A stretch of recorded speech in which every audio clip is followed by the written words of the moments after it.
ஆச்சி மசாலா. எந்த சமையலும் ருசி தேடும் ரகசியம். 20 ரூபாய்.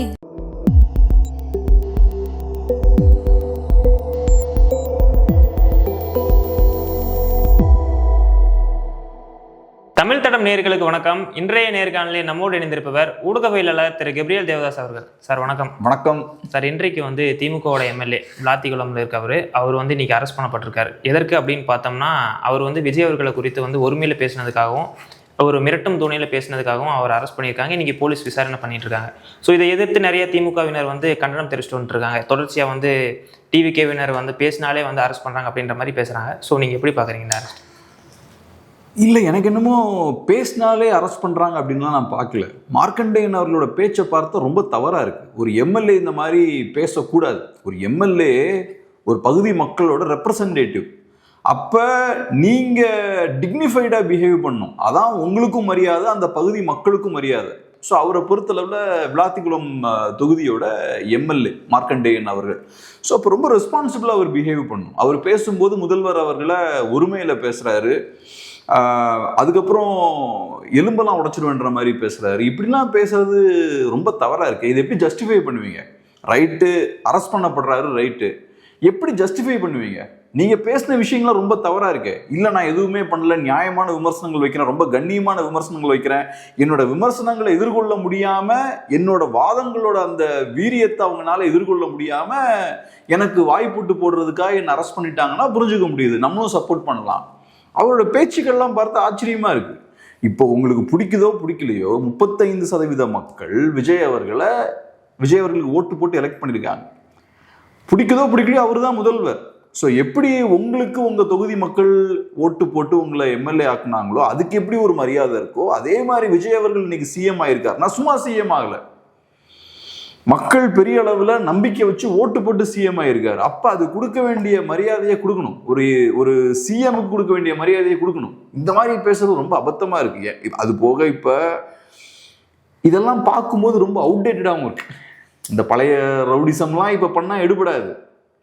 இன்னைக்கு நீங்கள் இதெல்லாம் பண்ணீங்கன்னா இப்போ இருக்கக்கூடிய புது ஜென்ரேஷனுக்குலாம் ரொம்ப அருவருப்பாக இருக்கும் இதெல்லாம் பார்க்குறது.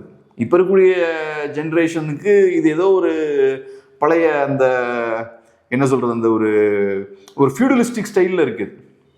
அந்த பழைய ஸ்டைல்லே நீங்கள் ஃபங்க்ஷன் ஆகிட்டு இருக்கீங்க. இன்னைக்கு காலம் ரொம்ப மாறி போச்சு. அதுக்கேற்ற மாதிரி நீங்களும் டீசெண்டாக பண்பாக நடந்துக்க வேண்டிய தேவை இருக்குது. இன்னும் அந்த பழைய கட்ட பஞ்சாயத்து ஸ்டைல்லே நீங்கள் நடந்துக்கிறீங்கன்னா உங்கள் கட்சிக்கும் கெட்ட பேர், உங்களுக்கும் கெட்ட பேர். இது தாவேக்காவுக்கோ விஜய் அவர்களுக்கோ எந்த டேமேஜும் ஏற்படுத்தாது. பட் தொடர்ந்து ஏற்கனவே அனிதா ராதாகிருஷ்ணன் அவர்களும் இதே ஸ்டைலில் தான் விமர்சித்தார். ரொம்ப காட்டமாக தரக்குறைவான விமர்சனங்களை முன்வைத்தார். இவரும் பார்த்தோன்னா ரொம்ப தரக்குறைவாக பேசுகிறார். இப்போ தமிழ்நாட்டில் பிரச்சனைகள்லாம் இல்லாமல் கிடையாது, ஏகப்பட்ட பிரச்சனைகள் தமிழ்நாட்டில் இருக்குது. இப்போ கூட நம்ம இன்னைக்கு காலில் பேசிகிட்டு இருந்தோம், இபி பில்லாம் பார்த்தா இன்க்ரீஸ் ஆகிட்டு. நம்ம ஆஃபீஸுக்கு பார்த்தீங்கன்னா 10,000 ரூபா தாண்டிடுச்சுன்னு நினைக்கிறேன். யூஸ்வலாக கம்மியாக தான் வரும். 10,000 தாண்டிடுச்சு, அரௌண்ட் 10,000 வந்திருக்குன்னு நினைக்கிறேன். 9-10 அந்த மாதிரி ஏதோ ஒன்று வந்திருக்கு. யூஸ்வலாக நமக்கு 4,000 ரூபாய் இந்த மாதிரி தான் ஆஃபீஸ் பில் வரும். இப்போ நம்மளாம் ஒன்றும் பெரிய பணக்காரர்கள், செல்வந்தர்கள் கிடையாது. அதே மாதிரி இப்போ என்னோட வீட்டு பில் எடுத்துக்கிட்டோம்னா அங்கேயும் பார்த்தா 8-9 வர ஆரம்பிக்குது. முன்னாடி எனக்குலாம் ஞாபகம் இருக்கு, 2020 500-600 தான் வரும். இப்போ ஒன்றும் பெருசாக எதுவும் யூசேஜ்லாம் எங்களுக்கு ஒன்றும் பெருசாக இன்க்ரீஸ் ஆகலை. ஆனால் இபி பில் பார்த்தோன்னா ஏறிக்கிட்டே இருக்கு. தாவேக்கா பவருக்கு வர்றதுக்கு முன்னாடி பெரிய ப்ராமிஸ்லாம் பண்ணிட்டு தான் அவங்க பவருக்கு வராங்க. மந்த்லி நாங்கள் ரீடிங் எடுப்போம்னு சொல்கிறாங்க. அப்புறம் 200 யூனிட் ஃப்ரீ, 500 யூனிட்டுக்கு கீழே யூஸ் பண்ணுறவங்களுக்கு 200 யூனிட் ஃப்ரீ. இதெல்லாம் சொல்லும்போது மக்கள் மனதில் என்ன புரிதல் ஏற்பட்டிருக்கும்? ரைட், தாவேக்கா வந்தாச்சுன்னா இபி பில்லாம் கம்மியாகுன்ற புரிதல் தான் இருக்கும். இப்போவும் பார்த்தீங்கன்னா டெக்னிக்கலாக ரேட்டை இன்க்ரீஸ் பண்ணல, ஆனால் நம்ம பே பண்ணுற பணம் எப்படியோ இன்க்ரீஸ் ஆகிக்கிட்டே இருக்கு. கேட்டால் அந்த மிஸ்டேக் இந்த மிஸ்டேக்குன்றாங்க. இதே இன்னொருத்தவங்களோட ஆட்சியில் நடந்தா ஊழல் நடந்திருக்கு, மக்களுக்கு எதிராக செயல்படுறாங்க. இவங்க ஆட்சியில் ஒன்று நடக்குதுன்னா மிஸ்டேக், எல்லாமே மிஸ்டேக் தான், ஏதோ தவறு நடந்துட்டு இருக்கு. உங்களுக்கு தவறு நடக்குதோ நம்ம என் பேக்கெட்ல இருந்து காசு போயிட்டு இருக்கேன், மாசம் உங்க பேக்கெட்ல இருந்து காசு போயிட்டு இருக்கு, தமிழ்நாட்டு மக்கள் பேக்கெட்ல இருந்து காசு போயிட்டு இருக்கு. ஆன் பேப்பர் பார்த்தா நீங்க ஒன்றும் ரேட்ஸ் எல்லாம் இன்க்ரீஸ் பண்ணல, ஆனா என் பேக்கெட்ல இருந்து போகக்கூடிய பணம் இன்க்ரீஸ் ஆகிட்டு இருக்கு. இந்த மாதிரி ஏகப்பட்ட பிரச்சனைகள் தமிழ்நாட்டில் இன்னைக்கு போய்கிட்டு இருக்கு. டிராஃபிக்லாம் இன்க்ரீஸ் ஆகிக்கிட்டு இருக்கு. ஆமாம், இன்னைக்கு கூட ஒரு வீடியோ பார்த்தேன். அதில் பார்த்தீங்கன்னா அந்த வீட்டில் ஒரு ஃபேனு, ஒரு டிவி, ரொம்ப சின்ன வீடு, அந்த வீட்டுக்கு வந்து 6000 ரூபாய் கரண்ட் பில் வந்திருக்கிறதா சொல்றாங்க. ஸோ இது எப்படி இன்க்ரீஸ் ஆகுது அப்படிங்கிற ஒரு கேள்வி இருக்கு. ஆனால் எதிர்க்கட்சிகளும் இதை பத்தி எதுவுமே பேச மாட்டேங்கிறாங்க. அங்கதான் நான் வரேன். ஸோ உங்களுக்கு பேசுறதுக்கு ஏகப்பட்ட விஷயங்கள் இருக்கு, ஏகப்பட்ட விஷயங்கள் இருக்கு பேசுறதுக்கு. தமிழ்நாட்டில் ஏகப்பட்ட பிரச்சனைகள் இருக்கு. ஆனா அதெல்லாம் விட்டுட்டு முதல்வரை ஒருமையில திட்டுறீங்க. முதல்வரை ஒருமையில திட்டி முதல்வரை நீங்க இந்த மாதிரியான விஷயங்கள்லாம் செய்து பவருக்கு வர முடியுமா? நீங்க நிஜமாவே பவருக்கு வரும்னு நினைச்சீங்கன்னா நானும் நீங்களும் மக்களும் பாதிக்கப்படுறாங்களோ அந்த விஷயங்கள் பேசணும். ஆனா அதை நீங்க பேச மாட்டீங்க. ஏன் பேச மாட்டீங்க? 5 வருஷம் நீங்க தான் பவர்ல இருந்தீங்க. மாசம் மாசம் ரீடிங் எடுங்க நீங்க சொன்னீங்கன்னா ஊரே சிரிக்கும் உங்களை பார்த்து. தாவகக்காரங்களும் நீங்க என்ன பண்ணீங்கன்னு கேட்பாங்க. நீங்க 5 வருஷம் ஆட்சி பண்ணீங்கல்ல, அப்ப நீங்க என்ன பண்ணீங்கன்னு கேட்பாங்க. இப்ப சிக்கல் என்னன்னா திமுகவுக்கு சரியான ஒரு எதிர்கட்சியா செயல்பட முடியாம இருக்கிறதுக்கான காரணமே இதுதான். அவங்க ஆட்சியில நிறைய பிரச்சனை இருந்திருக்கு. அவங்க ஆட்சி பெர்ஃபெக்டா நீட்டா இருந்திருந்தால் இதெல்லாம் தட்டி கேட்டிருக்கலாம். இப்ப கஸ்டோடியல் டெத் நடந்தது, அதை ஏன் பெருசா எடுக்க முடியல? ஏன்னா அவங்க ஆட்சி காலத்திலயும் அதே மாதிரிதான் நடந்துட்டு இருந்தது.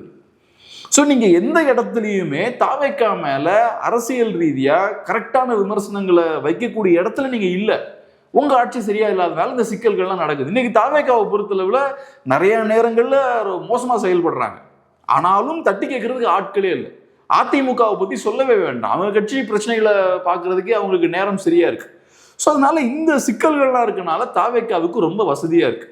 இந்த சரி உங்களுக்கு ஒன்றும் பண்ண முடியலன்னா குவைட்டா இருக்கு. உங்களுக்கு நியாயமான பிரச்சனைகளை நியாயமான முறையில முன்னெடுக்க முடியலன்னா அமைதியா இருங்க குறைந்தபட்சம். அதை விட்டுக்கிட்டு ஸ்டேஜில் ஏறிட்டு இப்படிலாம் பேசுறது எப்படி கரெக்டா இருக்கும்? தமிழ்நாட்டையும் திட்டுறாரு, தமிழ்நாட்டு மக்களையும் திட்டுறாரு. ஆமா, அப்புறம் முதல்வரை திட்டுறது, முதல்வரை மரியாதை இல்லாம பேசுறது எப்படி ஏத்துக்க முடியும்? அதுவே பெரிய தவறு இல்லை. முதல்வர் மேல இருக்கக்கூடிய விமர்சனங்கள் அரசியல் ரீதியான விமர்சனங்களா இருக்கணும், நிர்வாக ரீதியான விமர்சனங்களா இருக்கணும். இந்த இடத்துல சரியா செய்யலைங்க, எந்த விஷயமும் சரியா நடக்கல, அமைச்சர்கள் சரியா ஃபங்க்ஷன் பண்ணல, அதெல்லாம் கரெக்டா நீங்க பட்டியலிட்டு ஒவ்வொன்றா நீங்க டார்கெட் பண்ணுங்க. அதுல நீங்க அரசியல் பண்ணுங்க. 10 விஷயம் இருக்கு. இந்த ஒரு விஷயத்தை நம்ம ஸ்ட்ராங்கா கையில் எடுத்தோம்னா தாவேக்காவை கார்னர் பண்ணிடலாம். அதுக்கெல்லாம் நீங்க ஸ்ட்ராட்டஜி போடுங்க. ஆனா இஷ்யூஸே நான் டச் பண்ணாம நான் பாட்டுக்கு மேடை ஏறி எதையாவது குண்டக மண்டக பேசுவேன்னா எப்படி இது கரெக்டா இருக்கும்? இது திமுகவுக்கும் நல்லது இல்லை. ஏன்னா இன்னைக்கு வந்து ஒரு புது ஜென்ரேஷன் உருவாயிருக்காங்க. அவங்களுக்கு நல்ல எக்ஸ்போஷர் இருக்கு. அவங்க இன்னைக்கு உலகம் முழுக்க இருக்கக்கூடிய அரசியலை பார்த்துட்டு இருக்காங்க. நமக்கும் அங்க இருக்கக்கூடிய அரசியல்ல அந்த அந்த மாதிரியான செட்டப் இங்க வேணும், அந்த அளவுக்கு பண்பட்ட தலைவர்கள் நமக்கும் வேணும், நம்மளும் நல்லா வேகமா வளரணும், கரப்ஷன் இருக்கக்கூடாது அப்படின்ற எண்ணம்லாம் மக்களுக்கு இருக்கு. நீங்க என்னடான்னா 70களில் 80களில் அந்த பழைய காலத்துல பிஹேவ் பண்ண ஸ்டைல்ல ஒரு நாட்டாம மாதிரி அப்படியே ஒரு பெரிய ஒரு பண்ணையார் மாதிரி பிஹேவ் பண்றது இருக்குல்ல, அது ரொம்ப தவறு. அந்த மாதிரி நீங்க பிஹேவ் பண்ணக்கூடாது. இது திமுகவுக்கும் பின்னடைவை ஏற்படுத்தும், தாவேக்காவுக்கு எந்த சிக்கலையும் இது ஏற்படுத்தாது. அதாவது இவங்க ரசிப்பாங்க தாவேக்காரங்க. ஏன்னா இந்த மாதிரிலாம் திமுக ஆட்கள் பேசும்போது பொதுமக்கள் பார்க்கும்போது பாருங்க, புதுசாக ஒருத்தர் பவருக்கு வந்திருக்காரு, நம்ம ஓட்டு போட்டு அவரை பவருக்கு கொண்டு வந்திருக்கோம், இவங்க பாருங்க என்னெல்லாம் பண்றாங்க பாருங்க, அவருக்கு அச்சுறுத்தல் ஏற்படுத்துற மாதிரி பேசுறாங்க, இவங்களால தாங்கிக்கவே முடியல பாருங்க அப்படின்னு தான் பார்ப்பாங்க. இது டிவிக்கும் ஒரு சப்போர்ட் இதுதானே கிடைக்கும். கண்டிப்பா இந்த மாதிரிலாம் நீங்க பேசுனீங்கன்னா மக்களோட ஆதரவு தாவேக்காவுக்கு அதிகம்தான் ஆகும். இப்ப இந்த எம்எல்ஏ அவர்கள் பேசுறது இருக்குல்ல, அது சும்மா வாய்ப்பேச்சு, வெத்து வாய்ப்பேச்சு தான். நீங்க முதல்வர் ஒன்றும் பண்ணிட முடியாது. திமுகவுக்கு அந்த ஸ்ட்ரென்த்லாம் ஒன்றும் கிடையாது. சும்மா பேசிக்கலாம், நாங்கள் ஆட்சியை கவிழ்த்திடுவோன்றலாம், அப்படி பண்ணிடுவேன் இப்படி பண்ணிடுவேன்னு சொல்லலாம், அதெல்லாம் ஒன்றும் பண்ண முடியாது. நீங்க ஒன்றும் கடவுள் கிடையாது. ஆனா சாதாரண சாமானியன் உட்காந்து பார்த்துட்டு இருப்பான். திமுக தொண்டர்கள் 104 பேர் இருப்பாங்க, மீதி இருக்கவங்கலாம் சாதாரண சாமானியர்களா இருப்பாங்க. அவங்க இதை பார்த்துட்டு இருப்பாங்க. உங்க கட்சிக்காரங்க வேணா கை தட்டலாம், அப்பா அவன் தலைவர் பயங்கர வீரமா பேசிட்டா இருப்பாங்க. சாதாரண மக்கள் பார்க்கும்போது என்ன யோசிப்பாங்க, நம்ம இந்த 2 கட்சியும் சரியில்லை, புதுசா ஒரு மாற்றம் என்னன்னு ஒருத்தங்களுக்கு ஓட்டு போட்டிருக்கோம், இவங்க என்னடான்னா அடிச்சிருவோம் பிடிச்சிருவோம்னு பேசிட்டு இருக்காங்க, இவங்கனால அதை ஜீர்ணிக்கவே முடியலையே, அப்ப நம்ம விட்டுறக்கூடாது. இவங்களுக்கு இவ்வளவு கோபம் வருதுன்னா விஜயை நம்ம விட்டு கொடுத்துடக்கூடாது, எப்படியாவது அவரை நம்ம ஆதரிக்கணும், அவரோட அந்த ஆட்சியை நம்ம பாதுகாக்கணும்னு நினைப்பாங்க. ஸோ இது டிவிகே ஆதரவாளர்களை டிவிகேவுக்கு ஓட்டு போட்டவர்களை இன்னும் கொஞ்சம் கூட ஸ்ட்ராங்கா டிவிகேவை சப்போர்ட் பண்ணும் அப்படின்ற இடத்துக்கு கொண்டு போகும், அவங்களை இன்னும் கன்சாலிடேட் பண்ணும். ஸோ அதனால இந்த மாதிரியான செயல்பாடுகள் ரொம்ப ரொம்ப தவறு. உங்களுக்கு அரசியல் ரீதியாக செயல்படணுன்ற விருப்பம் இருந்தால் தயவு செய்து அரசியல் மொழியில பேசுங்க, மக்கள் பிரச்சனைகள் எடுத்து பேசுங்க, நியாயமா நடந்துக்கோங்க. இந்த மாதிரி தயவு செய்து பண்ணாதீங்க. அப்புறம் இன்னொன்று என்னன்னா, தாவேகாவை பொறுத்தளவில் விஜய் அவர்கள் மட்டும்தான் அங்கே இருக்கக்கூடிய ஒரே அசெட், மீதி இருக்க ஆட்கள்லாம் லைபிலிட்டி. இதான் உண்மை. தாவேகா கட்சியில் விஜய் அவர்கள் மட்டும்தான், முதல்வர் மட்டும்தான் அசெட், மற்ற எல்லாருமே லைபிலிட்டி. அப்படி இருக்கும்போது நீங்கள் பாட்டுக்கு அமைச்சர்களோட சண்டைக்கு போகிறது, தாவேகாவோட எம்எல்ஏக்களோட சண்டைக்கு போகிறது, தாவேகால கூடிய மற்ற தலைவர்களோட சண்டைக்கு போகிறதுல ஒரு பிரயோஜனமும் கிடையாது. அவங்க கூட நீங்கள் சண்டைக்கு போனாலும் அரசியல் ரீதியாக உங்களுக்கு ஒரு பிரயோஜனமும் கிடையாது. அந்த காலத்து அதிமுக மாதிரி தான், ஜெயலலிதா அவர்கள் தான், சுற்றி இருக்கக்கூடிய மினிஸ்டர்ஸுக்கெல்லாம் ஒரு வேல்யூவும் கிடையாது. அப்படி இருக்கும்போது இங்கே வேல்யூ விஜய் அவர்களுக்குலாம் இருக்குதுன்ற போது விஜய் அவர்கள் அட்டாக் பண்ணணும்னு பார்க்குறாங்க. இப்போ தாவேகாவோட ஸ்ட்ராட்டஜி என்னவா இருக்குன்னா, விஜய் அவர்கள் எல்லா இடத்துலையும் பாதுகாக்கணும். விஜய் அவர்கள் வெளியே வர மாட்டார், சைலண்டாக நடுவில் இருப்பார்.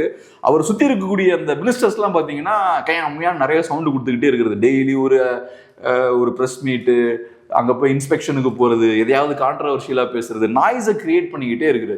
ஸோ அப்போ அது டைவர்ஷன். நீங்கள் விஜய் அவர்களை டார்கெட் பண்ணாமல் இவங்களை பற்றி பேசிக்கிட்டு இருப்பீங்க. ஸோ அதனால இவங்களுக்கு மற்ற அரசியல்வாதிகளுக்கும் தெரியுது, தாவேகாவை பொறுத்தளவில் விஜய் அவர்கள் தான் ஸ்ட்ரென்த்து, சில நேரங்களில் விஜய் அவர்கள் தான் வீக்னஸும் கூட. நீங்கள் அவரை அட்டாக் பண்ணீங்கன்னா அந்த கட்சிக்கே பாதிப்பு. சிம்பிள். தாவேகா கட்சி விஜய் ஸ்ட்ராங்காக தாவே கட்சி ஸ்ட்ராங்காக இருக்கும். விஜய் அவர்கள் வீக் ஆயிடுச்சுன்னா தாவே கட்சி வீக் ஆயிடும். அது கட்சின்னு ஒன்றும் கிடையாது, விஜய் அவர்கள் ஒரு இண்டிவிஜுவல் தான் அந்த கட்சியே. ஸோ அதனால இண்டிவிஜுவல் தான் பார்ட்டினா இண்டிவிஜுவல் ஸ்ட்ரைட்டாக டார்கெட் பண்ணிடுவோம். எதுக்கு பார்ட்டியை டார்கெட் பண்ணும்? இப்போ திமுகன்னு அப்படி கிடையாது. செந்தில் பாலாஜி அவர்கள் அட்டாக் பண்ணாலும் திமுகவுக்கு வலிக்கும். ஏறக்குறைய அவர் ஒரு முக்கியமான ஒரு லீடர் தான். நேரு அவர்கள் அட்டாக் பண்ணாலும் திமுகவுக்கு வலிக்கும். இங்கே அப்படி கிடையாது. அந்த மாதிரியான பெரிய பர்சனாலிட்டிஸ் யாரும் தாவேக்கால கிடையாது. விஜய் அவர்கள் தான் 100%, தாவேக்கான 100% விஜய் அவர்கள் தான். ஸோ அதனால இவங்க என்ன பண்றாங்க, விஜய் அவர்கள் அட்டாக் பண்ணுற இடத்துக்கு இறங்குறாங்க.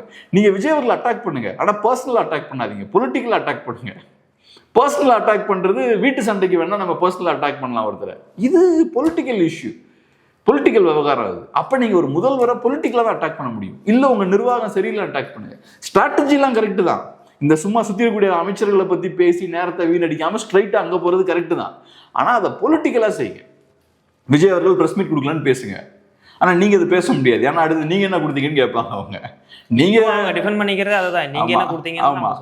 ஸோ நீங்கள் எப்படி கொடுத்தீங்க? நீங்கள் கொடுத்தா சும்மா பேருக்கு ப்ரெஸ் மீட்னு வச்சாலும் அதெல்லாம் ரொம்ப பிளான் பண்ணி வைக்கப்பட்ட ப்ரெஸ் மீட்ஸ் தான். அதில் ஒன்றும் பெரிய காட்டமான கேள்விகளோ எதுவும் இருக்காது. அதெல்லாம் நல்லா டிசைன் பண்ணி செய்யப்பட்ட விஷயங்கள் தான்.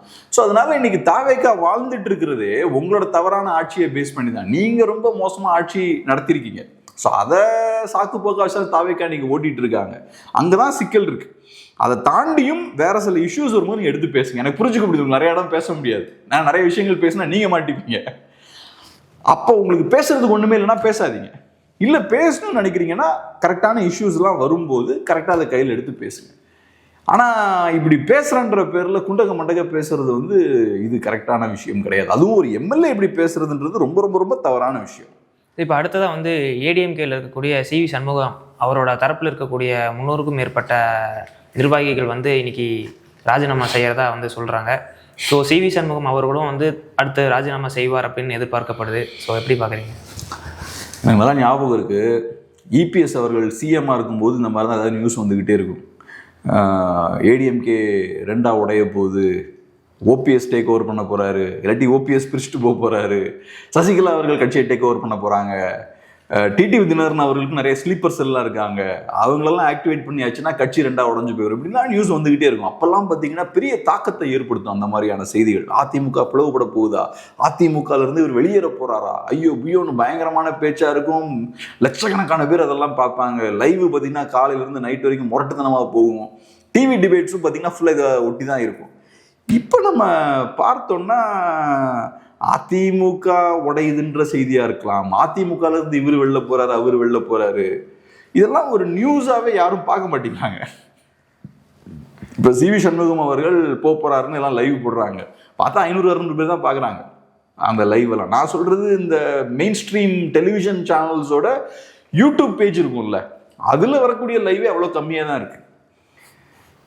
அப்போ இது காட்டக்கூடிய விஷயம் என்ன, இவங்கள இப்போ இருக்கக்கூடிய ஜென்ரேஷனாக இருக்கலாம், ஜென்ரலாக பொதுமக்களாக இருக்கலாம், அதிமுகவையும் அந்த கட்சிக்குள்ள நடக்கக்கூடிய இந்த குழப்பங்களையும் சீரியஸாக மக்கள் எடுக்க மாட்டேங்கிறாங்க.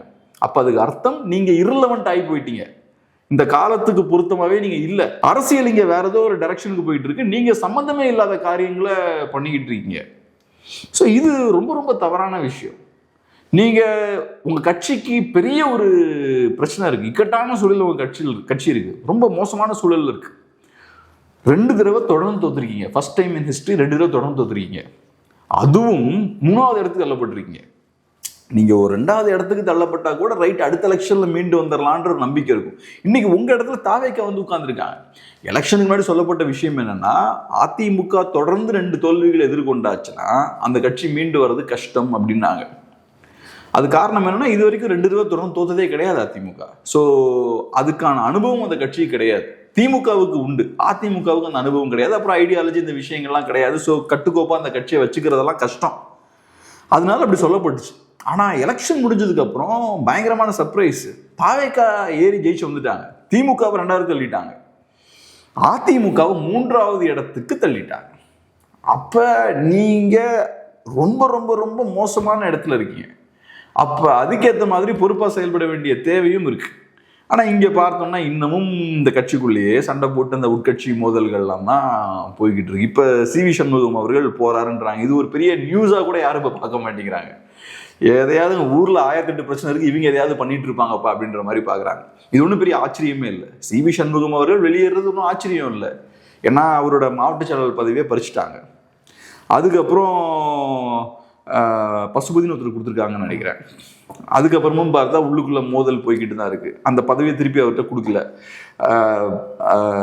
இவர் சி.வி. சண்முகம் ஆதரவு நிர்வாகிகள்லாம் நிறைய பிரச்சனைகள்லாம் பண்றாங்க. நிறைய நிர்வாகிகளை இபிஎஸ் அவர்கள் வெளியேற்றுறாரு. அப்ப இபிஎஸ் அவர்களும் காம்ப்ரமைஸ் ஆகி போகணுன்ற இடத்துல இல்லை. நான் ஒரு முடிவு எடுத்துட்டேன், பசுபதினு ஒருத்தரை நான் மாவட்ட செயலாளராக போட்டாச்சு, அவ்வளோதான், உங்களுக்கு டைம் முடிஞ்சது, விருப்பம் இருந்தால் இருங்க, இல்லைனா வெளியே போங்க. பிரச்சனை பண்ணீங்கன்னா உங்கள் ஆட்டில் ஃபுல்லாக வெளில தூக்கி போடுவேன். நான் ஒன்றும் காம்ப்ரமைஸ் பண்ணுற இடத்துல இல்லை, நான் ஸ்ட்ராங்காக தான் செயல்படுவேன் அப்படின்ற மாதிரி இருக்கார். ஜெயலலிதா அவர்கள் பாணியில் தான் நான் செயல்படுவேன் அப்படின்ற இடத்துல இருக்கார். ஆனால் ஜெயலலிதா அவர்களுக்கு இருந்த அந்த பவர் இபிஎஸ் அவர்களுக்கு இல்லை. ஜெயலலிதா அவர்கள் காலகட்டத்தில் அதிமுகவுக்கு இருந்த சக்தியும் அந்த கட்சிக்கு இல்லை. ஆனால் இபிஎஸ் அவர்களோட செயல்பாடுகள் பார்த்தோம்னா ஏறக்குறைய ஜெயலலிதா அவர்கள் ஸ்டைல்லே பிஹேவ் பண்ணுறாரு. எனக்கு எதிராக யாராவது பேசுனீங்கன்னா பட்டுன்னு அடிச்சு தூக்கி போட்டுருவேன். புது ஆளை உள்ள கொண்டு வந்து நியமிச்சாச்சு, நியமிச்சது தான், இனி உங்களுக்கு இடம் கிடையாது அப்படின்ற ஒரு ஸ்டாண்ட்ல இருக்காரு. ஸோ இப்போ நேச்சுரலாக அவங்களுக்கு வேற வழியே கிடையாது. ஸோ நான் பார்க்கறது என்னன்னா, இபிஎஸ் அவர்களை பொறுத்தளவில் சீக்கிரம் கிளம்புங்க, உள்ள இருந்து பிரச்சனை பண்ணிக்கிட்டே இருக்காதீங்க. ஒரு வகையில் பார்க்கும்போது அதுவும் கரெக்டு தான்.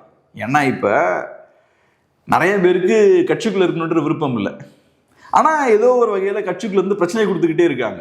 அப்போ இவங்கனால கட்சிக்கு பிரயோஜனம் இல்லை. நாளைக்கு நம்ம கழுத்தில் எப்போ கத்திய வைக்கிறான்னு தான் வெயிட் பண்ணிக்கிட்டு இருக்காங்க.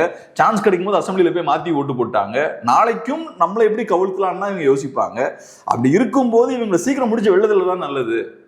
இப்படி உள்ள வச்சுக்கிட்டு அவங்களோட போராடிக்கிட்டே இருக்கிறதுக்கு பேசாம வெளியனுப்பியாச்சுன்னா இருக்கிற கட்சியை ஒழுங்கா நிர்வாகம் பண்ணலாம். அந்த மாதிரி ஸ்டாண்ட்ல மேபி அவர் இருக்கலாம். ஆனா இவங்க எல்லாத்தையும் வெளியே அனுப்பிச்சிட்டா கட்சியே பலவீனமாயிரும்ல. ஆமா, வேற என்ன பண்ண முடியும்? கட்சி பலவீனமானதால தான் எல்லாரும் வெளில போறாங்க. கட்சி இன்னைக்கு பலமா இருக்குன்னு வச்சுப்போம், நாளைக்கு கட்சி திரும்ப மீண்டு வந்து அதிகாரத்தை பிடிச்சிரும் அப்படின்ற நம்பிக்கை எல்லாருக்கும் இருக்குன்னு வச்சுப்போம். அப்ப யாரும் வெளில போக மாட்டாங்க. ஏன்னா நாளைக்கு அதிகாரத்தை பிடிச்சிருன்ற நம்பிக்கை இருக்குன்னா நம்ம அதிகாரத்துக்கு வந்து சம்பாதிச்சிடலான்ற நம்பிக்கையும் இருக்கும் எல்லாத்துக்கும். இன்னைக்கு கட்சி மேல நம்பிக்கை இல்லை அந்த தலைவர்களுக்கெல்லாம். அதனாலதான் உடனடியா பார்த்தோம்னா கட்சியை 2ஆ உடைச்சிக்கிட்டு தாவேக்காவுக்கு ஆதரவா ஓட்டு போட்டாங்க ஃப்ளோர் டெஸ்ட்ல. அதெல்லாம் எவ்வளவு பெரிய தவறு. உங்க கட்சியோட ஓட்ஸ் ஃபுல்லா அவங்க மொத்தமா அபகரிச்சிருக்காங்க. அது மட்டும் இல்லாம உங்க கட்சியை உடைக்கிறதுக்கான வேலைகளை இன்னைக்கும் பார்த்துட்டு இருக்காங்க. அப்படிப்பட்ட ஒரு கட்சி பின்னாடி அதிமுக தலைவர்கள்லாம் ஓடுறாங்க. அப்ப இவங்க எவ்வளவு மோசமானவர்களா இருக்காங்க பாருங்க. இந்த கட்சிக்கு எந்த விசுவாசமுமே இல்லை. அதிமுகவை பொறுத்தளவுல சாதாரண சாமானியர்களை பெரிய இடத்துக்கு கொண்டு போனாங்க. உங்களுக்கு பெரிய ஃபேமிலி பேக்ரவுண்ட்லாம் தேவையில்லை, உங்களுக்கு பெரிய வேற எந்த பின்புலமும் தேவையில்லை, ஃபினான்ஷியல் ஸ்ட்ரென்த் எல்லாம் உங்களுக்கு தேவையில்லை. அம்மையார் ஜெயலலிதா நினைச்சாங்கன்னா அவங்களை வளர்த்து விட்டுடலாம். எம்ஜிஆர் காலத்துலயும் அதே மாதிரி தான். அப்படிப்பட்ட கட்சியை பயன்படுத்தி சாதாரண நிலையிலிருந்து மேல பெருசா வளர்ந்து வந்துட்டு இன்னைக்கு உங்க கட்சிக்கு எதிராக செயல்படக்கூடியவங்களுக்கு நீங்க மறைமுகமா ஆதரவு தெரிவிக்கிறீங்க. அசம்பிளியில போய் அவங்களுக்கு ஆதரவா ஓட் போட்டிருக்கீங்க. இது எப்படி அதிமுக தொண்டர்கள் ஏத்துப்பாங்க? ஸோ அதனால இபிஎஸ் அவர்களை பொறுத்தல அவருக்கும் வேற வழி இல்லை. இவங்களை உள்ள வச்சுக்கிட்டு இவங்க கூட மோதிக்கிட்டே இருக்கிறதுக்கு. ஏன்னா இவங்க உள்ள இருக்க வரைக்கும் தலைமையில தவங்கக்கூடிய கத்தி தான். இவங்க என்னைக்கு நமக்கு எதிராக திரும்புவாங்கன்னு தெரியாது. பிரச்சனை, சிக்கல். வெளியே போனாலும் சிக்கல் தான். வெளியே போனா இப்படி நம்ம உட்காந்து பேசிக்கிட்டு இருப்போம். சி.வி. சண்முகம் அவர்கள் போயிட்டாரு, நாளைக்கு எஸ்பி வேலுமணி அவர்கள் போவாரா, அப்படி இப்படின்னு பேசிக்கிட்டே இருப்போம். அதுக்கு முதல்ல ஒட்டுமொத்தமா எல்லாத்தையும் அனுப்பியாச்சுன்னு வச்சுக்கோங்க, அந்த பேச்செல்லாம் முடிஞ்சிடும். இவரு போவாரா அவரு போவாரா, போனதால என்ன பாதிப்பு, அந்த பேச்சுகளுக்கு உடனடியாக ஒரு முடிவு கட்டிடலாம். ஸோ அதனால் இபிஎஸ் அவர்களை பொறுத்தளவில் சிவி சண்முகம் அவர்களை வெளியேற்றணும் அப்படின்ற முடிவுக்கு அவர் வந்துட்டார். இது ஆக்சுவலாக சிவி சண்முகம் அவர்களும் அவரோட ஆதரவாளர்களும் வெளியே போகிறாங்கன்றதை விட இபிஎஸ் அவர்கள் அவங்கள வெளியேற்றணும்னு ஒரு முடிவுக்கு வந்துட்டார். ஏன்னா அதனால தான் அந்த நிர்வாகிகளை ஃபுல்லாக வெளியேற்றுறாரு. அதே மாதிரி சிவி சண்முகமே அகாமடேட் பண்ணல, அவ்வளோதான் அவங்களுக்கு கொடுக்க முடியாது அப்படின்ற ஸ்டாண்டில் நின்றுட்டார். அப்போ சிவி சண்முகம் வேறு என்ன பண்ணுவார்? ஒன்றும் பண்ணுறதுக்கு இல்லை. அவருக்கு வெளியே தான் போய் ஆகணும், அவர் ஆதரவு நிர்வாகிகளும் வெளியே போய் தான் ஆகணும். ஸோ அந்த இடத்துக்கு அவங்கள தள்ளுறாங்க. ஆனால் இது எல்லாம் காட்டக்கூடிய விஷயம் என்னன்னா, அதிமுகவுக்கு சிக்கல் தான் வரக்கூடிய நாட்கள். ஒரு விஷயம் என்ன அப்படின்னு பார்த்தோம்னா, இப்போ ஆல்ரெடி அதிமுகவில் இருக்கக்கூடிய நிர்வாகிகள் எல்லாம் வெளியே போயிட்டு இருக்காங்க. இது தொடர்ந்து வந்து டிவிகே தரப்புல இருந்து அதிமுக பலவீனப்படுத்துற விஷயம் என்ன அப்படின்னு பார்த்தோம்னா, டிஎம்கேவோட சேர்ந்து வந்து இவங்க கூட்டணி அமைச்சு ஆட்சியை கவுக்க பார்க்குறாங்க அப்படின்ற ஒரு வார்த்தை தான். அதை வந்து உறுதிப்படுத்தும் விதமாக வந்து ராஜேந்திர பாலாஜி அவர்கள் என்ன சொல்றாருன்னா, ஸ்டாலின் அவர்களுக்கு மட்டும் கோவம் வந்துச்சு அப்படின்னு பார்த்தோம்னா ஆட்சி உடனே கவுந்துரும் அப்படின்ற மாதிரி அவர் சொல்றாரு, ஏடிஎம்கேல இருந்துட்டு. ஸோ இந்த இது எப்படி பார்க்குறீங்க? இப்போ வந்து இவங்கெல்லாம் தனி மனிதர்கள் தான். இவங்க நினைச்சாங்கன்னா அப்படி பண்ணிடலாம். விஜய் ரசிகர்கள்லாம் சொல்லுவாங்கல்ல, விஜய் நினைச்சாருன்னா அப்படி பண்ணிடலாம். அப்படிலாம் அரசியல் எதுவும் பண்ண முடியாது. 35% மக்கள் தாவேக்காவுக்கு ஓட்டு போட்டிருக்காங்க. என்னை பொறுத்தளவில் அவ்வளோ மக்கள் ஓட்டு போட்டிருக்க கூடாது. ஒரு தனி மனிதனை நம்பி நீங்கள் ஓட்டு போட்டிருக்கீங்க. ஒரு ஸ்தாபனத்தையோ ஒரு சித்தாந்தத்தையோ நம்பாமல் ஒரு தனி நபரை நம்பி நீங்கள் ஓட்டு போட்டிருக்கீங்க. அது ஒரு பெரிய தவறு. பட் மக்கள் ஓட்டு போட்டிருக்காங்க, அதை நம்ம ஏற்றுக்கிட்டு தான் ஆகணும். இல்லை நான் ஏற்றுக்க மாட்டேன், ஆட்சி கவிழ்ந்துரும் அப்படின்லாம் பேசிக்கிட்டே இருக்கேன்னா, அப்போ நான் ஏதோ ஒரு கனவு உலகத்தில் வாழ்ந்துட்டு இருக்கேன், இல்லாட்டி யதார்த்தத்தை புரிஞ்சிக்காமல் இருக்கேன் அப்படின்றது தான் அர்த்தம். ரெண்டாவது, இப்போ தாவேக்காவை பொறுத்தளவில் அதிமுகவும் திமுகவும் சேர்ந்து சதி பண்ணி எங்கள் ஆட்சியை கவிழ்த்தரலான்லாம் முடிவு பண்ணாங்க, அதெல்லாம் பேசுகிறாங்கல்ல. இதெல்லாம் பேசுறதுக்கு ஒன்றும் பெரிய தாவேக்காவுக்கும் பெரிய குவாலிஃபிகேஷன்லாம் கிடையாது. தாவேக்கா ஒன்றும் பெரிய புனித கட்சிலாம் கிடையாது. தாவேக்கா எலெக்ஷன் முடிஞ்ச உடனேயும் திமுகவோட கல்லாப்பட்டி கூட்டணியை உடைச்சு தான் கூட்டணி ஃபார்ம் பண்ணியிருக்காங்க. உங்களுக்கு ஒரு கொள்கையும் கிடையாது. நீங்கள் எல்லா ரூலையும் பெண்டு பண்ணுறீங்கல்ல.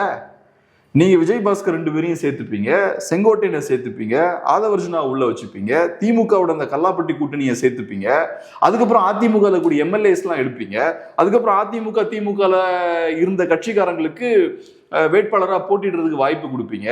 உங்களுக்கு ஐடியாலஜி பற்றி அரசியல் பற்றிலாம் பேசுறதுக்கு என்ன சார் உங்களுக்கு தகுதி இருக்கு? ஸோ நீங்கள் உங்கள் அரசியல் இந்த ஸ்டாண்டர்டில் தானே இருக்குது. அதிமுக திமுக 2 பேரும் சேர்றாங்கன்னா என்ன பிரச்சனை இல்லை? அது அரசியல் ரீதியாக பெரிய ஒரு சமரசமாக இருக்கும் இல்லையா? கொள்கை ரீதியாக பெரிய சமரசமாக இருக்கும். கொள்கைகள்லாம் இன்னைக்கு இருக்குன்னு வச்சுப்போமே, பெரிய ஒரு சமரசமாக இருக்கும். திமுகன்றது அதிமுக எதிராக அரசியல் பண்ணி இன்னைக்கு இருக்கக்கூடிய ஒரு கட்சி, அதிமுகன்றது திமுக எதிர்த்து அரசியல் பண்ண ஒரு கட்சி. 2 பேரும் எலியும் பூனையுமா இருந்தவங்க இன்னைக்கு 2 பேரும் சேர்றாங்கன்னா அது பெரிய ஒரு சமரசம். அதை தான் நீங்கள் சுட்டி காட்டுறீங்க. அதை நீங்கள் சுட்டி காட்டுறீங்கன்னா நீங்கள் நியாயமான அரசியல் பண்ணணும். நீங்க சமரசம் இல்லாத ஒரு அரசியலை பண்ணணும். நீங்க பெரிய மாற்று அது இதுன்னு பேசிக்கிட்டு எலெக்ஷன் முடிஞ்ச உடனே முதல் பண்றது என்ன பண்றீங்க? காங்கிரஸோட கை கோர்க்குறீங்க, அப்புறம் விசிகேவோட ஐயுஎம்எல்லோட இடதுசாரிகளோட கை கோர்க்குறீங்க, அவங்களெல்லாம் கல்லாப்பட்டி கூட்டணின்னு கேலியும் பண்ணிருக்கீங்க. அதுக்கப்புறம் இப்ப மதிமுகவோட சேர்றீங்க. அப்ப இது பேர் என்ன? இதை பத்தி பேசுறதுக்கு உங்களுக்கு என்ன குவாலிஃபிகேஷன் இருக்கு? உங்களுக்கும் திமுக அதிமுகவுக்கும் ஒரு வித்தியாசமும் கிடையாது. அதனால இந்த பேச்செல்லாம் நீங்க சொல்றதெல்லாம் கரெக்டு தான். திமுகவும் அதிமுகவும் காம்ப்ரமைஸ் பண்றாங்கன்றதெல்லாம் கரெக்டு தான். ஆனா நீங்களும் அப்படிப்பட்ட கட்சி தான். அவங்கெல்லாம் 50-60 வருஷம் கழிச்சு இவ்வளவு நாள் அரசியல் பண்ணி கொஞ்சம் கொஞ்சமா கரப்டா இந்த இடத்துக்கு வந்திருக்காங்க. நீங்க ஆரம்பிக்கும் போதே அவங்கள விட மோசமா ஆரம்பிக்கிறீங்க. அங்கதான் சிக்கல் இருக்கு. இதுல புரிஞ்சுக்கிற விஷயம் என்னன்னா, இப்போ திமுக நிர்வாகிகளை சந்தோஷப்படுத்துறதுக்காக வந்து ஸ்டாலின் அவர்கள் வந்து ஆட்சி கவலம் சொல்றதா வந்து நீங்களே பல தடவை சொல்லியிருக்கீங்க. ஆனா அதிமுகல இருந்துட்டு வந்துட்டு திமுக ஸ்டாலின் அவர்கள் நினைச்சா கவுந்துருன்னு சொல்றது வந்து யாரை குஷிப்படுத்துறது தெரியல. அது நான் என்னன்னு பார்க்கல. நான் இன்னும் ராஜேந்திர பாலாஜி அவர்கள் என்ன அர்த்தத்தில் சொல்றாருன்னு தெரில. ஒன்று, ஸ்டாலின் அவர்கள் நினைத்தாலும் ஆட்சியை கவிழ்த்த முடியாது. சரி, ஆட்சியை அப்படி உங்களால் கவிழ்த்த முடிஞ்சாலுமே கவிழ்த்தினதுக்கு அப்புறம் நீங்கள் என்ன பண்ண போறீங்க?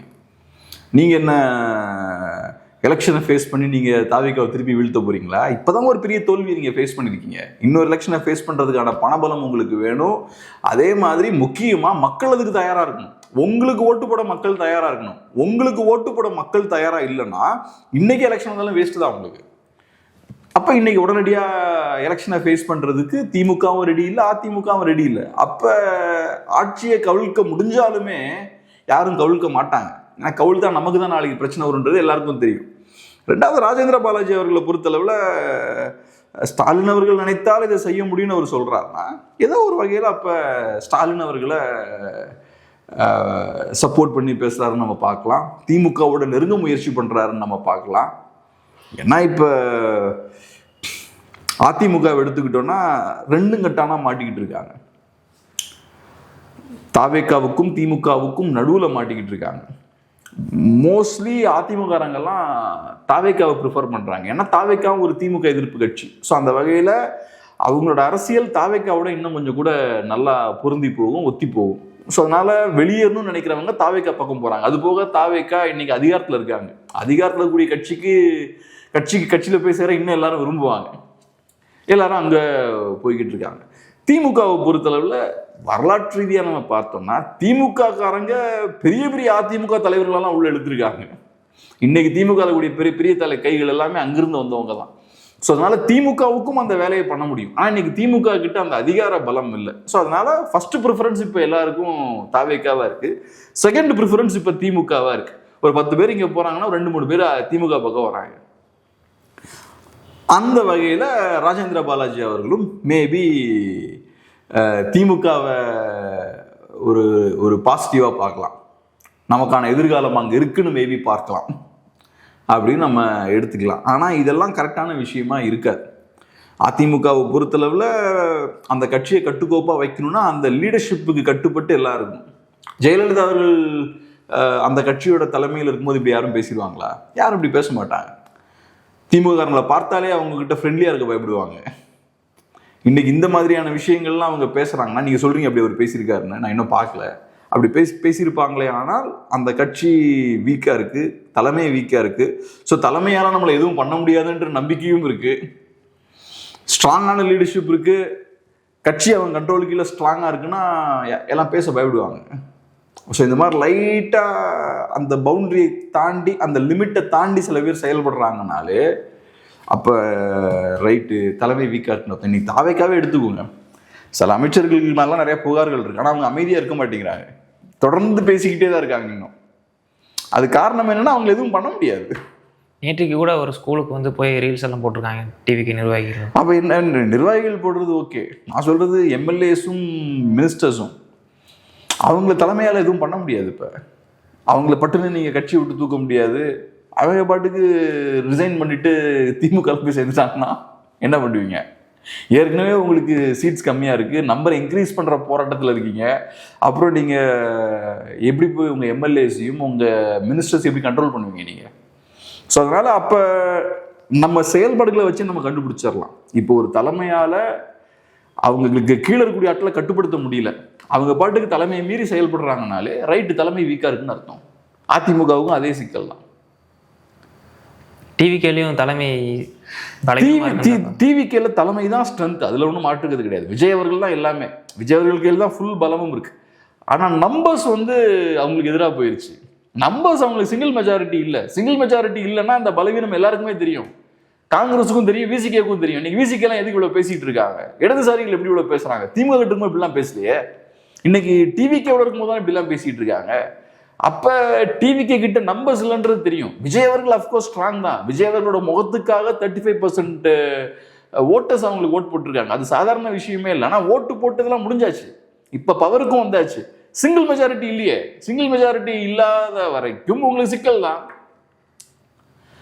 அப்போ எம்எல்ஏஸ்க்கும் தெரியும் இவங்கனால அவங்களை எதுவும் பண்ண முடியாது. இதே அம்மையார் ஜெயலலிதாவாக இருந்தால் மினிஸ்டரோட பதவியை பறிச்சிருப்பாங்க. ஏன்னா அவங்ககிட்ட போதுமான அளவுக்கு மெஜாரிட்டி இருந்தது. இங்கே பதவியெல்லாம் நீங்கள் பறிக்க முடியாது. பதவியை பறிச்சா ரைட்டு, இவங்களுக்கு இழக்கிறதுக்கு ஒன்றுமே கிடையாது. இப்போ நீங்கள் ஒரு திமுக பொலிட்டிஷியன் எடுத்துக்கிட்டிங்கன்னா அந்த கட்சியிலேயே ஒரு 15 வருஷம் பயணிச்சிருப்பாங்க. அந்த கட்சியை மையமாக வச்சு நிறைய வியாபாரங்கள் அது இதெல்லாம் பண்ணிட்டு இருப்பாங்க. சம்பாதிக்கிறது எப்படின்னு அவங்களுக்கு தெரியும். அவங்களோட நலன் அந்த கட்சியை சார்ந்திருக்கும். அப்போ அந்த கட்சியில் சில நேரங்களில் அவங்க எதிர்பார்த்த பதவியெல்லாம் கிடைக்கலனாலும் அங்கே இருப்பாங்க. இன்னைக்கெல்லாம் நாளைக்கு பிடிச்சிடலான்னு அவங்களுக்கு தெரியும். இவங்களுக்கு பெரிய ஃபியூச்சர்லாம் ஒன்றும் கிடையாது. இன்னைக்கு ஏதோ டக்குன்னு வந்திருக்காங்க, அவங்களுக்கு அடித்த லக்குக்கு டக்குன்னு பெரிய பெரிய இடங்களில் உட்காந்துருக்காங்க. அது விஜய் அவர்களோட தயவால் தான். விஜய் அவர்கள் தான் இவங்களுக்கு முக்கியத்துவம் பெற்று கொடுத்துருக்காரு. ஸோ அப்படி இருக்கும்போது இன்னைக்கு என் கையில் அதிகாரம் கிடச்சிருச்சு, அதை ஏதோ ஒரு வகையில் நீங்கள் பறிக்கிறீங்கன்னா நான் முடிஞ்ச அளவுக்கு இன்னைக்கே அதை வச்சு லாபம் பார்ப்பேன். அப்புறம் திமுக பக்கம் போயிடுவேன். எனக்கு ஒன்றும் திமுக எம்எல்ஏ எம்பிஸ் மாதிரி எனக்கு பெரிய அரசியல் அனுபவமும் கிடையாது, பெரிய அரசியல் எதிர்காலமும் கிடையாது. நான் மட்டும் யோசிக்காமல் அங்கே போயிடுவேன். பார்க்கல சார், நிறைய விஷயம் நம்மளோட பகிர்ந்துட்டீங்க. நன்றி.